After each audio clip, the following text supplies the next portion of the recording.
Cancer का नाम किसी को भी डराने के लिए काफ़ी है। आजकल हो ये रहा है कि कैंसर के प्रकरण की संख्या इतनी अधिक बढ़ती जा रही है कि यदि ऐसा ही ट्रेंड चलता रहा तो बहुत जल्दी यह हार्ट अटैक और डायबिटीज़ को भी पीछे छोड़ देगी। नमस्कार, मैं हूं रवि वर्मा और आप मेरे साथ देख रहे हैं हेल्थी लाइफस्टाइल का चैनल गोल्डन हेल्थ। दरअसल कैंसर क्या होता है, पहले हमें ये जान लेना चाहिए। तो हमारे शरीर में होता यह है कि हमारे स्वस्थ सेल्स जो हैं वो लगातार डेवलपमेंट करती हैं और जब इनकी आयु पूरी हो जाती है तो स्वस्थ सेल्स धीरे धीरे मरती जाती हैं और उनकी जगह दूसरे हेल्दी सेल्स लेने लगते हैं। लेकिन कैंसर की कोशिकाएं इन नियमों का पालन, हेल्दी सेल्स के नियमों का पालन नहीं करती हैं। वह असामान्य तरीके से बढ़ती जाती हैं और बढ़ते जाने के बाद वह ट्यूमर का रूप ले लेती हैं। यानी शरीर के सिग्नलिंग सिस्टम का गड़बड़ होना ही कैंसर होने का बहुत बड़ा कारण होता है, क्योंकि कैंसर सेल्स जो हैं वो सामान्य कोशिकाओं के, ऑर्डिनरी सेल्स के, हेल्दी सेल्स के नियमों का पालन नहीं करती। असामान्य रूप से बढ़ते जाने के बाद जब ये कैंसर सेल्स गुच्छे या ढेर का रूप ले लेते हैं तो इनमें ट्यूमर बन जाता है। ट्यूमर का मतलब एक गठान बन जाती है। लेकिन ऐसा नहीं होता कि सारी गठान जो है वो कैंसर की ही गठान होगी, ऐसा नहीं होता। इस बात को कृपया ध्यान रखिएगा। लेकिन जब यह कैंसर सेल्स, कुछ कोशिकाएं इनकी दूसरे शरीर के दूसरे भागों में पहुंच जाती हैं तो उसे मेटास्टेसिस कहा जाता है। तो सामान्य लक्षण अगर ऐसे हों, अगर आपको गठानों में दर्द हो तो उतनी चिंता की बात नहीं है, लेकिन कोई गठान अगर असामान्य रूप से बढ़ती जा रही हो तो उसकी जांच ज़रूर करानी चाहिए। अगर मरीज लक्षणों के शुरू में ही अपनी जांच करा लेते हैं तो उनके ठीक होने की संभावना 100% होती है। दरअसल सेल्स के जीन्स में चेंज आने के कारण कैंसर होने की संभावनाएं बढ़ जाती हैं, लेकिन इसके कुछ बाहरी कारण भी हो सकते हैं।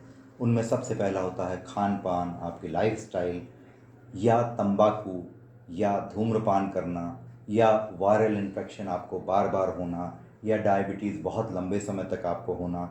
यदि ऐसी कोई भी चीज़ें होती हैं तो वह आपको कैंसरग्रस्त बना सकती हैं।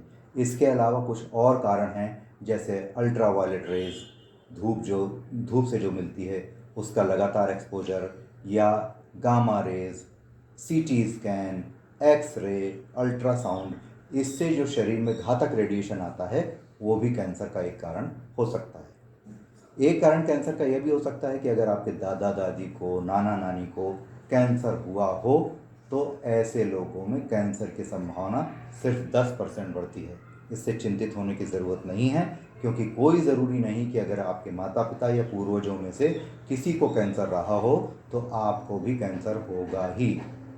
एक बात ध्यान रखिए कि जो लोग बाहर का खाना बहुत खाते हैं, फास्ट फूड बहुत खाते हैं, प्रोसेस्ड फूड बहुत खाते हैं, शुगरी फूड बहुत खाते हैं, उनमें कैंसर होने की संभावना बढ़ जाती है। अगर आपका मोटापा ज़्यादा है, आपका बीएमआई ज़्यादा है तो आप में कैंसर होने की संभावना बढ़ जाती है।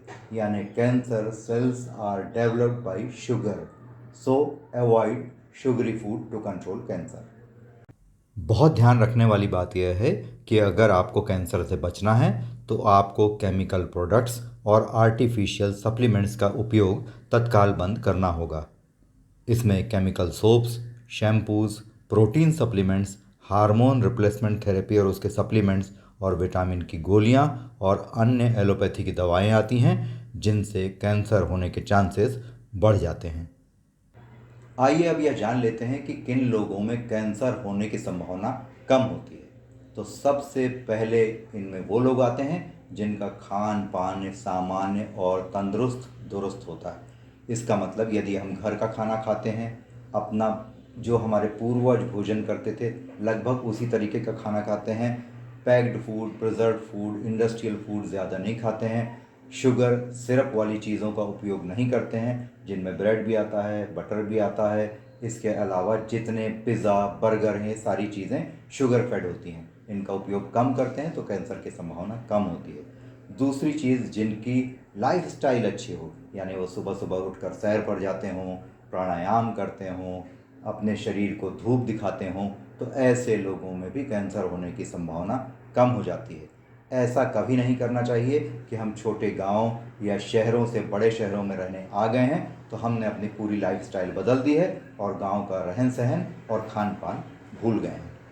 तीसरी चीज़ जो आजकल बहुत ज़रूरी है वह यह है कि कैंसर ना होने देने के लिए आपके मन में चैन और शांति का होना बहुत ज़रूरी है। हो यह रहा है कि आजकल लोग लगातार तनाव में रहते हैं, एक दूसरे से अपनी बातचीत, मन की जो भावनाएं हैं उसको शेयर नहीं करते हैं, लगातार मोबाइल पर, कंप्यूटर पर, इंटरनेट पर काम करते करते उनका जीवन मशीनों जैसा हो जाता है। टारगेट के पीछे दौड़ते रहने से हमारे मन में तनाव बहुत बढ़ जाता है, इसके कारण भी कैंसर होने की संभावना बहुत अधिक बढ़ जाती है। तो जितना हो सके उतना इन चीज़ों के रेडिएशन से बचने की कोशिश करें। आइए अब यह जान लेते हैं कि मॉडर्न साइंस के पास कैंसर का क्या इलाज है। तो मॉडर्न साइंस में ऑपरेशन, कीमोथेरेपी और रेडिएशन ही कैंसर का इलाज होता है। लेकिन इन उपायों को अपनाने से हमारी कैंसर सेल्स तो नष्ट होती हैं, लेकिन उसके साथ साथ हमारी सामान्य कोशिकाएं या सेल्स भी, हेल्दी सेल्स भी नष्ट हो जाती हैं। इसके अलावा होता यह है कि कीमोथेरेपी और रेडिएशन से हमारे शरीर के इम्यून सिस्टम को बहुत बुरा प्रभाव पड़ता है। जब इम्यून सिस्टम पर बुरा प्रभाव पड़ेगा तो आपकी जो प्रतिरोधक क्षमता है यानी इम्यूनिटी पावर जो है वो डाउन हो जाता है, जिसके कारण आप और गंभीर रूप से बीमार हो जाते हैं, आपके बाल झड़ने लगते हैं, अन्य लक्षण आ जाते हैं और इसके लिए पुनः दवाओं का प्रयोग हमें करना पड़ता है। क्योंकि आमतौर पर होता यह है कि जो हमारी बॉडी का इम्यून सिस्टम है वो कैंसर सेल्स के आते ही उन्हें मारने की कोशिश करता है। लेकिन जब हम ऐसे किसी भी संसाधन का उपयोग करते हैं तो उससे होता यह है कि इम्यून सिस्टम हमारा और वीक हो जाता है। अब यह जानना भी ज़रूरी है कि वक्त रहते कैंसर की पहचान हम कैसे करें, क्योंकि कैंसर के लक्षणों को पहचानना ही मॉडर्न मेडिकल साइंस के पास सबसे बड़ी चुनौती है। उसका कारण यह है कि शुरू में कैंसर के लक्षण जो हैं वो सामान्य हो सकते हैं, जैसे आपको लगातार थकावट हो सकती है, लगातार एसिडिटी हो सकती है, खांसी लगातार बनी रह सकती है, बुखार लगातार बना रह सकता है, या महिलाओं में ब्लीडिंग लंबे दिनों तक चलती है, 4-5 की जगह 8 से 10 दिन चलती है। लेकिन एक बात यह भी ध्यान रखना ज़रूरी है, चिंतित होने की उतनी आवश्यकता नहीं है, क्योंकि सामान्य लक्षण कई बार सामान्य बीमारियों के ही होते हैं। बस हमें सावधान होने की ज़रूरत है।